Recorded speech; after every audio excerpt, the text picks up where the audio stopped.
Hello, Scorpio, Sun, Moon, Rising, and Venus signs. Kamusta kayo? Sana po nasa mabuti kayong kalagayan. Welcome back po sa Star Tarot. At kung bago kayo rito, welcome din po kayo. Please subscribe, like, share my videos, and leave me a comment kung nakaresonate po kayo. Thank you.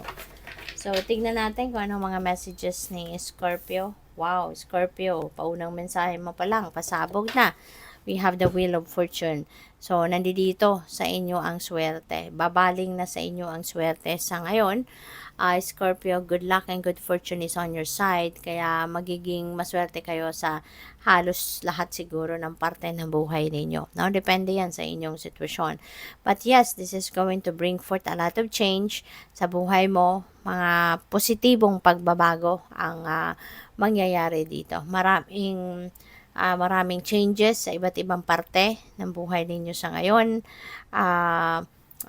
Magtatagumpay din kayo, kung galing kayo sa rock bottom, if you have hit that rock bottom sa ngayon, magiging mas magiging maayos na ngayon ang inyong sitwasyon. Okay, you will be successful, you will be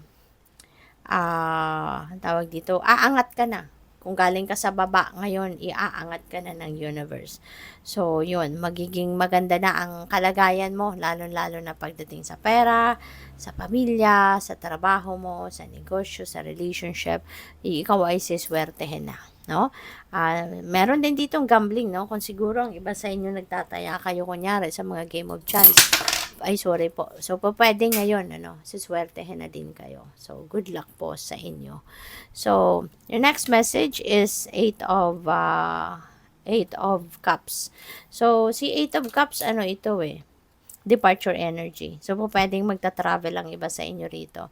Pwedeng aalis kayo sa kung saan man kayo naglalagi. Pwedeng sa trabaho to, career ninyo, relationship, pamilya.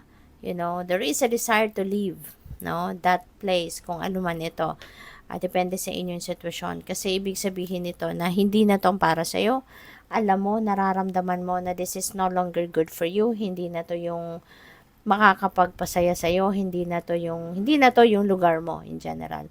Hindi mo na nararamdaman na you belong to this sitwasyon. Or in this place. Kaya aalis ka na. You are seeking for a deeper meaning in your life at hindi na yan na ibibigay sa'yo or hindi mo na nakukuha yan sa current mong sitwasyon. No? So, yun. Uy, ang swerte mo talaga. Ang ganda, Scorpio. We have the 10 of Cups.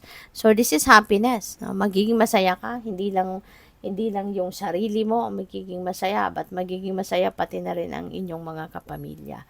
So, this is happiness and fulfillment na mararamdaman ninyo, may experience ninyo, magiging masaya ang lahat, magiging maswerte ka, pati na ang inyong pamilya.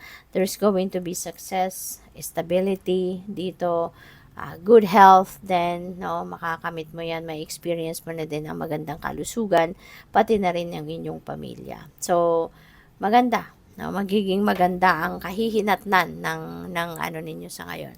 Kalagayan, personal at pamilya. Kung meron nag-aaway dito, magbabati na, yung mga ganon. So, what else?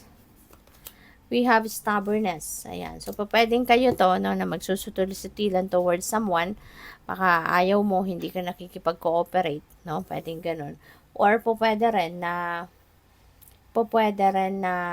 merong magsusutil-sutilan sa iyo, Kaya sana kung ibang tao ito magsusutil-sutilan sa iyo, huwag kang papaapekto.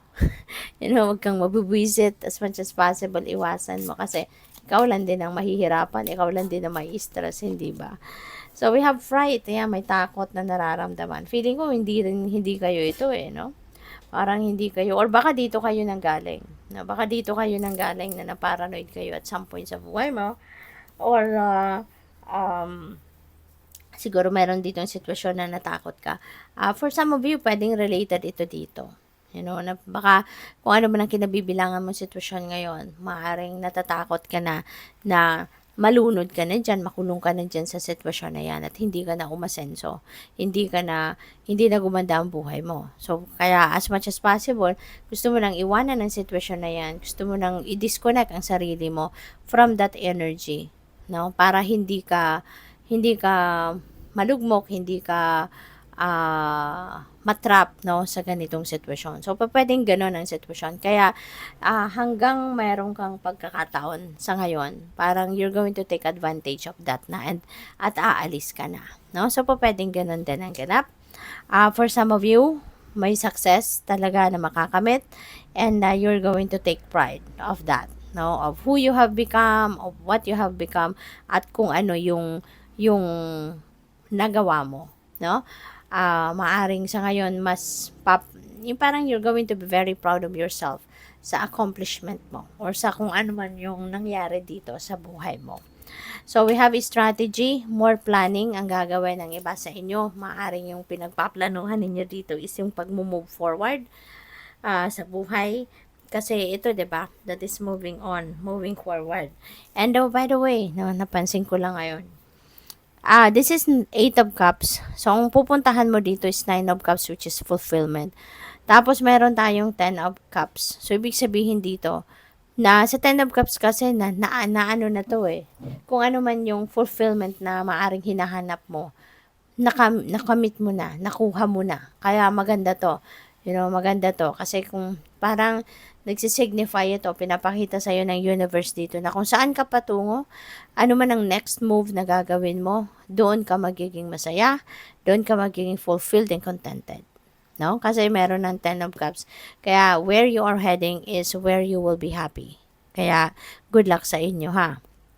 And yeah, pagplanuhan mong maigi at sa pagpaplano mong ito, make sure na makikinig ka sa inyong intuition. Listen to your intuition kasi dyan dumadaan, no? Guidance yan ng Divine Universe para sa atin.